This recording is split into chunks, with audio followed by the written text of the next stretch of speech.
Hi! Heute werde ich mal nicht drucken, sondern was ganz anderes machen.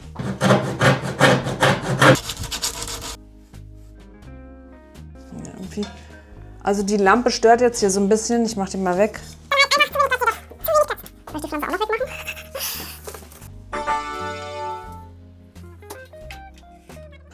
Ich habe hier zwei Möglichkeiten, wie ich drucken kann. Die erste ist, das ist einfach eine Platte, die man sich im Baumarkt zurechtschneiden lassen kann. Auf 55 zu 65, glaube ich. Das ist nicht ganz richtig. 55 mal 67 cm. Und dann montiert man hier so zwei Siebdruckzwingen ran und kann dann Sieb einspannen. Da passt nämlich genauso ein A3 Plus Sieb drauf und größer drucke ich nicht, deswegen hat mir das komplett gereicht. Das Coole ist, es ist halt auch portabel, man kann das Ding einfach wegtragen.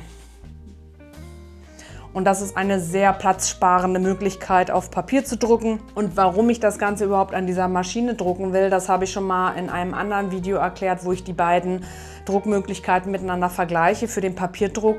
Und da hat einfach diese Maschine mehr Vorteile. Nicht nur, dass das Sieb von alleine oben bleibt, sondern das Ganze ist auch etwas höher. Man kann die Druckplatte so ein bisschen variabel verschieben. Das gefällt mir alles besser vom Setup. Ich kann hier auch die Rakel einfach schön positionieren und da drauf lassen, hier nicht. Deswegen bleibe ich jetzt für den Grafikdruck auch bei der Maschine. Ich möchte aber eine größere Platte haben. Diese Druckplatte möchte ich jetzt hier haben. Und genau darum geht es heute in dem Video, wie ich mir jetzt nochmal so eine größere Druckplatte baue, die ich dann mit dieser Maschine benutzen kann. Diese Platte ist generell einfach kleiner und hat halt zusätzlich noch diese T-Shirt-Aussparung hier. Das heißt, das Sieb steht immer so ein bisschen über. Also hier der Bereich ist gar nicht richtig drauf und auch hier ganz knapp nur.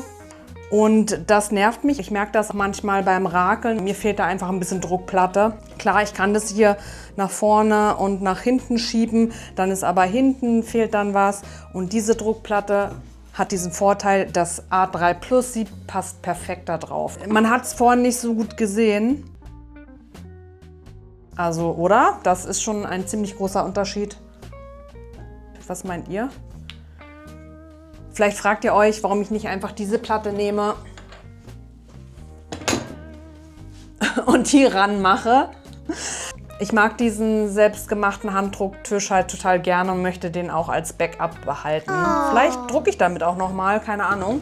Ich baue mir jetzt einfach eine neue und die kommt dann hier drauf und das zeige ich heute. Auf geht's!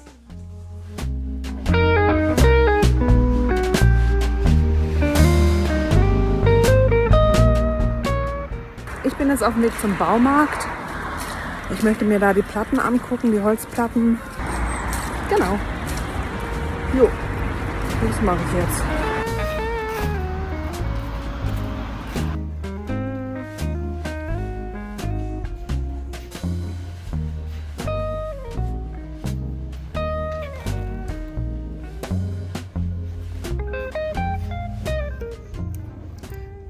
So eine Leimholz.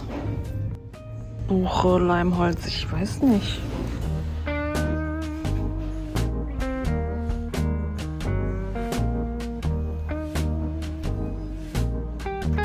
Teuer.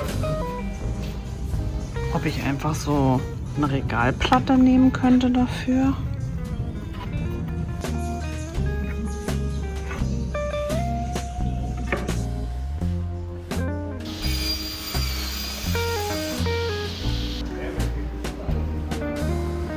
Ja, ich habe jetzt die Regalplatte genommen. Er hat sie mir jetzt zugeschnitten. Das hat jetzt 99 Cent gekostet. Die Platte an sich war 9 Euro noch was. Also vom Preis her tipptopp. Ist natürlich nur eine Spanplatte. Ich hätte natürlich vielleicht lieber MDF gehabt oder irgendwas Stabileres. Aber bei den Resten gab es diesmal nichts. Also habe ich jetzt einfach diese Regalplatte genommen. So, heute ist echt eigentlich ganz schön. Schöner Herbsttag. Ich glaube, ich kaufe mir jetzt noch einen Käsekuchen und trinke noch einen Kaffee.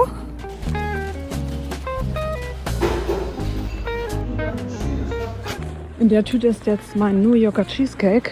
Der hat jetzt 4 Euro gekostet. Günstiger wird's nicht in Berlin. Hier wurde sie abgeschnitten. Da sieht man die offene Seite. Die Platte hier ist jetzt nicht ganz so dick wie die hier. Ich glaube, die ist so 1,8 oder 1,9 Zentimeter dick. Und die hier nur 1,6. Also ansonsten optisch sehen die sich ja einigermaßen ähnlich. Diese Platte ist auch hitzebeständig, diese jetzt nicht. Aber ich will ja hier auch keine Textilien draufdrucken und da irgendwie mit Hitze fixieren, sondern das soll ja für den Papierdruck sein. Die Außenkanten hier werde ich dann noch abschleifen und mit so einer Vorstreichfarbe und Buntlack dann noch versuchen zu versiegeln. Ach ja, was ich noch machen wollte, hier sind ja noch diese Kanten. Eigentlich stört mich das jetzt nicht besonders, weil ich will ja damit keine T-Shirts bedrucken oder so, wo man hier so einen Stoff rüberziehen muss, wo dann die Kanten stören. Das ist egal, aber irgendwie finde ich das doch wirklich ganz cool, wie schön rund das hier alles ist. Aber das kriege ich jetzt hier mit der nicht hin, weil ich habe keine Schleifmaschine. Ich habe mir jetzt so Schleifpapier geholt und ich kann versuchen, die Ecken so ein klein bisschen abzurunden, aber ich werde es natürlich jetzt nicht so hinkriegen wie hier leider.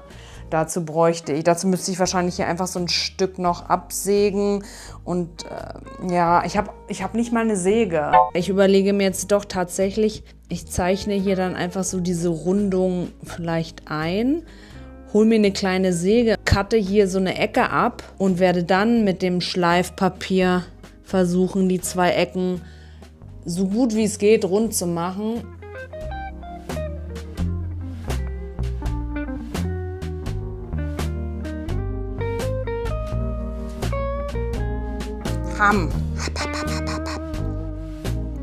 Schmeckt gut. Gleicher Tag, gleicher Ort. Meine Recherche hat ergeben, dass ich mir eine kleine Feinsäge kaufen soll. Damit kriege ich wohl die Ecken der Spanplatte ganz gut durchgesägt.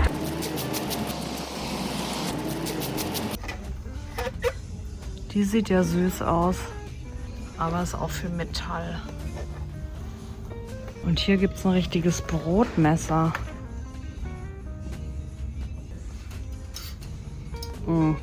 Vielleicht geht die auch hier.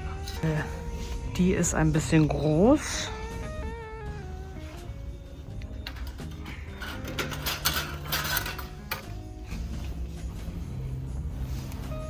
Ja, ich nehme die jetzt. 8,99. Jetzt, wo ich schon mal hier bin, könnte ich mir noch eine Pflanze kaufen. Oder sowas hier. Die Zwerge hasse ich. Die gibt es ja überall. Jedes Jahr. Ich hasse sie. Ich glaube, die kommen aus Schweden.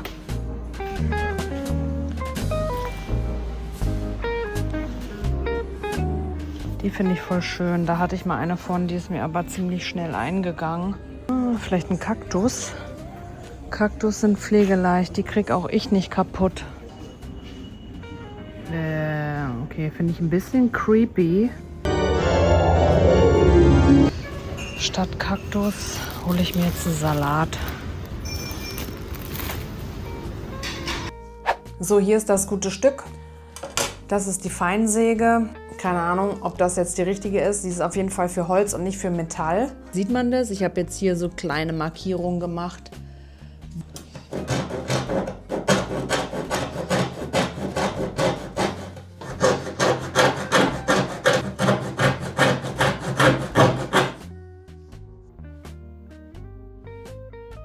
Ich weiß nicht.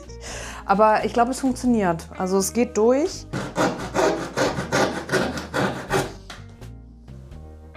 Hier ist die Ecke.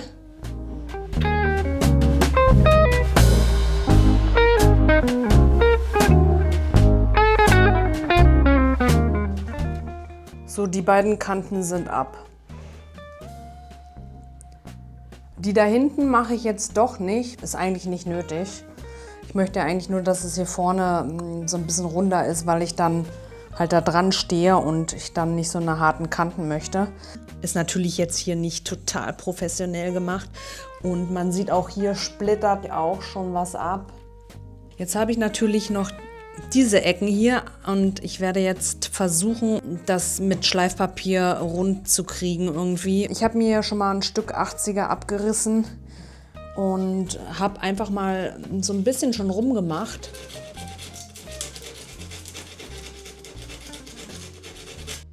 Also es gibt hier schon eine Rundung, also es geht relativ gut, würde ich sagen. Ich muss jetzt noch ein bisschen weiter und ich glaube, ich schaffe das aber manuell, ohne irgendwie eine Schleifmaschine. Das reicht dann wahrscheinlich sogar echt aus.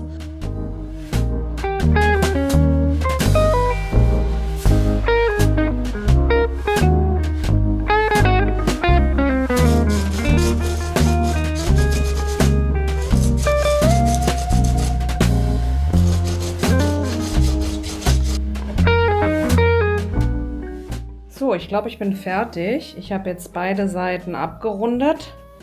Einmal mit den groben 80er und dann noch mal ganz kurz mit dem 180er.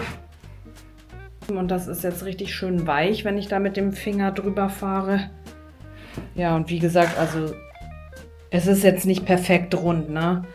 Aber es reicht mir vollkommen aus. Jetzt werde ich noch die Sachen da drauf batschen. Vorstreichfarbe und Buntlack. Ich dachte, vielleicht kann ich da jetzt das Ding drauf machen.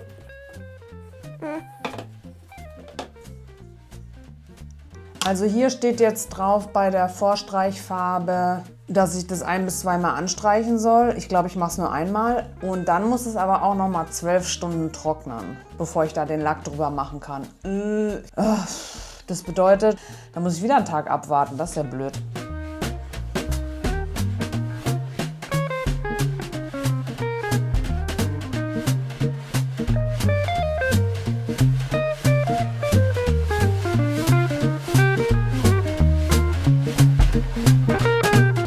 Und hier habe ich die Grundierung drauf gemacht. Die ist jetzt trocken. Die werde ich jetzt noch so ein ganz bisschen abschleifen mit einer 240er Körnung, weil das ist noch so ein bisschen rau.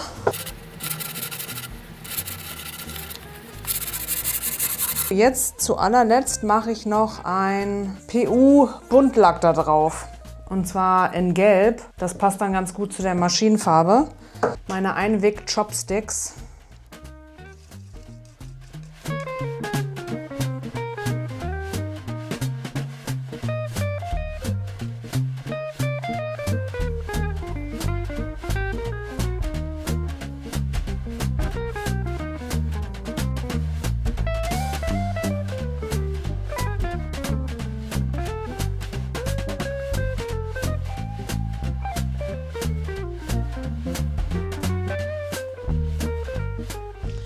Das Brett braucht ja jetzt noch eine Aufhängung. Ich habe mir jetzt keine neue gekauft, weil ich erstmal ausprobieren wollte, ob das alles überhaupt so klappt, wie ich es mir vorgestellt habe. Aber ich werde jetzt einfach erstmal die Aufhängung hier abschrauben und dann hier rein machen. Krass, die sind ganz schön ausgefranst. Da ist das Brett schon ganz schön kaputt gegangen. Vielleicht hätte ich das vorbohren müssen. Das werde ich bei dem machen. Ich werde da mal die Löcher ein bisschen vorbohren, damit das Holz nicht so total am Arsch ist.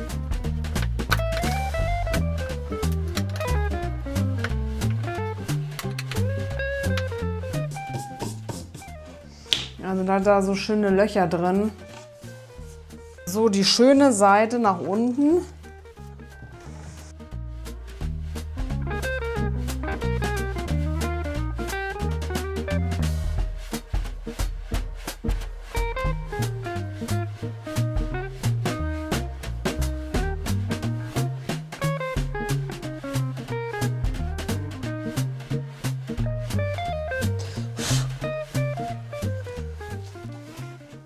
Okay, nichts durchgekommen, zum Glück.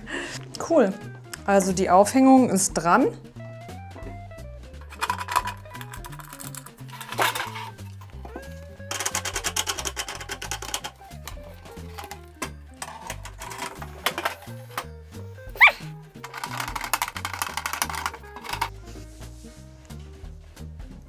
Cool, sehr cool. Was ich noch machen will, mir gefällt irgendwie das Gelb hier doch nicht so gut. Ich finde das ganz schön grell. Ich überlege mir jetzt, Beziehungsweise, ich habe es eigentlich schon entschieden, dass ich das Ganze nochmal mit einem schwarzen Lack überlackieren werde. Oder ich mache hier irgend so ein Muster rein und dann bin ich fertig. One day later.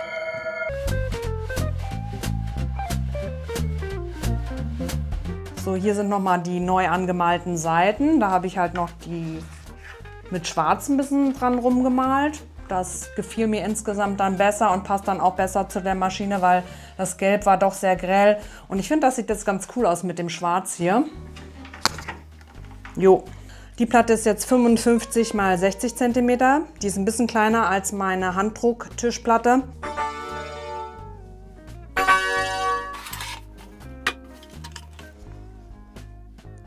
Hier kann man nochmal den Größenunterschied sehen. Also ich habe jetzt auf jeden Fall mehr Platz.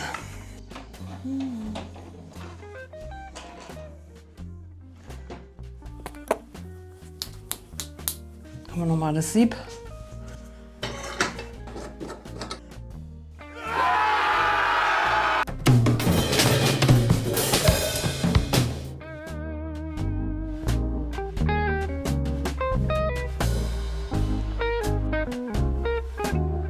Jetzt habe ich schön viel Platz. Ich freue mich damit zu drucken.